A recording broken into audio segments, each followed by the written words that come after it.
Bitmine will be the huge winner of the next generation of treasury companies, okay? And I found a clip by Saylor who actually says something very, very interesting. We do a lot of research on Bmnr, and sometimes I really like the clips of Saylor because it shows us so much things that we don't know yet and can connect one to another. I don't want to spoil too much. Let's dive directly in.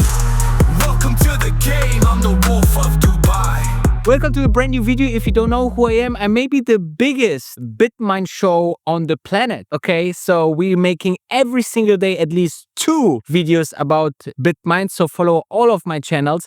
And I'm posting also a lot of things on X, so follow me on X as well. I am maybe mostly known because of my huge Tesla bet, and I also made a lot of money on Hood, Palantir, Nvidia. I try to be very early in stocks and that can go up 10, 20, 30, 40, 50x, right? I put between like $3,000 to $20,000 every single day in Bitmine, so I'm putting my money where my mouth is. And I also want to make sure that all my subscribers here on this channel benefit totally for free for it, okay? My subscribers bought also houses and apartments already, so it's very nice to be subscribed and follow us what we are about to do, okay? And also I have my personal trading group, but we wanted to make it totally different, okay? So I personally invested more than $1 million into our trading software, the AutoPilot, that looks like that. You just have to switch it on and you receive all our trades all automatically. However, the trades are handpicked, selected by our day trading team, okay? Professional day traders do all the work, send you the trades all automatically into your portfolio. Your portfolio just buys and sell it. It's all done for you. And we want to achieve between like 8 to 15% grow in your account. So if you start with $10,000, we would love you to be at around $58,000. And if this is interesting and you have $10,000 to start with, then check out and schedule a call with me personally and we see if we can help you as well. Now, when I look for new content, new information about, the treasury businesses, about crypto, about, Bitcoin versus Ethereum, Ethereum versus Bitcoin, and all the new developments, maybe I missed something. Maybe I get a new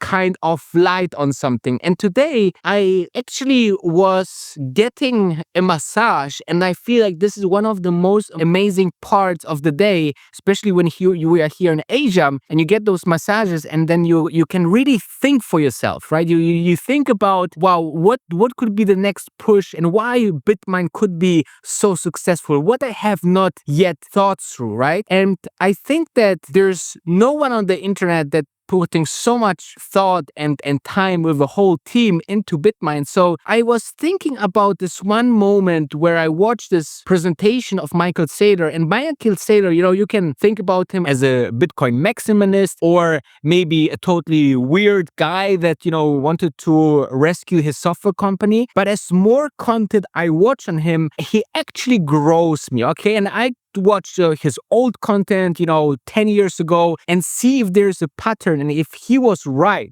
So he predicted the growth of Apple back then on Microsoft and all of these things. So he's a very smart guy in the whole world, and he actually sits down with the most successful people in the whole world. So he knows also in the background what the big boys are doing, right? So, and I think that this is exactly the point. Let's have a look into this clip that I just show you and why Bitmine will proceed, while you can take the connection between what Saylor is saying to Bitmine. Is that the winning network, or is there another protocol that's going to supplant it? And that took about a decade to settle that question. There was the block size wars. There was a lot of struggle. But people oftentimes, they make the mistake of thinking this is an asset. It's not an asset, it's a protocol. It's a protocol that actually inspires a network. The network is hardware and software run by people. There's an asset circulating on that network. But the big idea is an economic protocol for digital capital. And people all worry, well, what if that gets hacked? And the point that I make is English is a protocol. Why are we speaking English? Because a bunch of smart, powerful people fought over this matter. And the people that spoke English won. If Napoleon had won, we'd be speaking French. If Hitler had won, we'd be speaking Germany. It turns out that the English speakers won the wars. We speak English. Why do we speak English? Because all the rich, powerful people speak English. Are there other languages? Of course there are. Can you imagine a better language? Of course you can. Are there more beautiful languages? Of course there are. But the point is, the rich, powerful people don't speak that. The rich, powerful people speak English. You have kids, you want them to be rich and powerful, teach them English. Same is true with Arabic numerals. It's not the first system of numbers. The Babylonians have a different system, right? 360 degrees, 60 minutes, base 60 type system, okay? The Greeks had a different system. The Romans had a different system. And then the Arabic system was a fourth system. There's probably who knows how many other systems of math, right? I mean, computers spoke base 2, binary system. So people that used the protocol that won, that didn't fight the war over the protocol, forget that it was a decision made.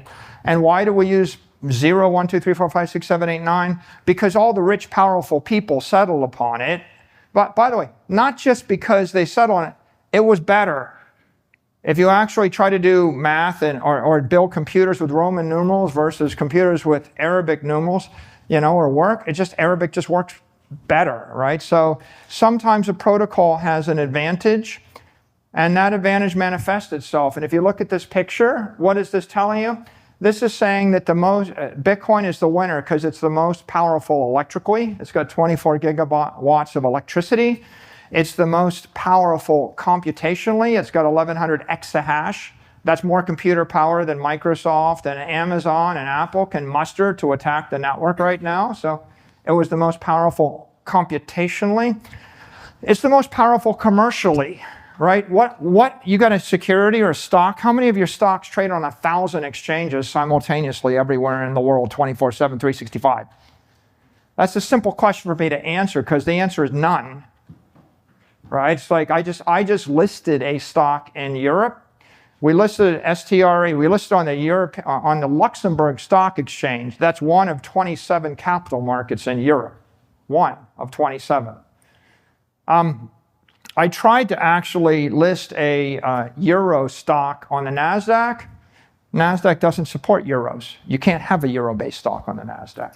So what you find is that for the most part, a lot of assets don't trade 24/7 globally. They trade very locally in the local nation, the local language, the local time zone. Bitcoin trades everywhere. So what other kind of power does it have? Well, it has hundreds of millions of holders, has 700 million crypto believers, has a lot of political power. The crypto lobby tipped the election in November. They're very powerful. So what do you want? You want political power, you want electrical power, you want computational power, you want commercial power.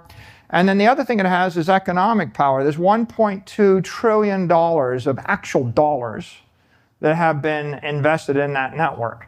My company alone put $48 billion of actual cash in that network. That's probably on the order of, if not 10, somewhere between 10 and 100 times more than any other network. So the battle to determine the world's reserve capital network was determined by what? By smart people with money. And it's been never ending. It's been going on. And what you see today is this manifestation. A lot of smart money made a decision. A lot of smart people, decided to like Google, or they decided to like Apple, or they decided to like Amazon. And you could say, well, I can copy Amazon. Or my favorite is, well, why New York City? I can create a city. Yeah, you can create a city. It's not that complicated to create a city. You create another city. There's a lot of port cities. There's one New York City because all the smart people with money decided that was the one that was best for a lot of reasons. If you go to San Francisco and you look, you can see that's a pretty good natural port too. Well, what about some other port? Well, the point is all the people with money and power picked that one. That's the network that wins the war. As you can see, he's talking about that influential money, so rich people, and political, and a group of people are always deciding what is the winning thing. Okay, so for example, he talks about New York City. It's a city like every other city around there, but they're like the very wealthy people, the creative people, the big boys, the money, the influence created New York City as one of the biggest metropoles out there, right? They created the biggest financial hub in the world, and there's the home of Wall Street, where same as the language, right? The language was also, we had so many different languages like German or Spanish or French, but in the end, we decided to settle on English, right? And the same way, I think that you can look into the Bitmine history and say, what just happened recently? You remember, like, every big institution, if it's JP Morgan, Vanguard, BlackRock, they all bought Bitmine, okay? And this is smart money, the big guys, okay? They already decided, hey, for us, Bitmine will do very, very well. We want to have stocks. We want to have like hundreds of millions of dollars into this company, okay? We believe in the concept. We believe in Ethereum. We believe in Tomly and the execution of the company. But then you have also the early days, right? The early days, you had Peter Thiel, you had Stanley Druckenmiller, you have Katie Wood, you have Bmnr III. All of those multi-billion-dollar strong purchasing power came to Bitmine, and they decided early, we think this is the winner. So that's why I believe that this is showing you just that there is a lot of money and influence backing this company already. So it's very hard, if they don't make everything, catastrophically wrong, to not succeed. So all of this volatility that you have, right, from 30 to 75, back to 25, and now on the way to 40s again, is just a gift for you to get in, and maybe get in for the first time, or maybe just average down. This is what I did. I'm very happy with that. I hope you did it as well. Let me know where you're watching from and what you think, why Bitmine will succeed in your personal opinion. And make sure to check out xndaytrading.com, because I see you tomorrow for a brand new video. We will have a huge trading week. So if you want to be part of that, schedule a call with me and we see you if we can help you as well. And don't forget, the grass is greener always on the other side.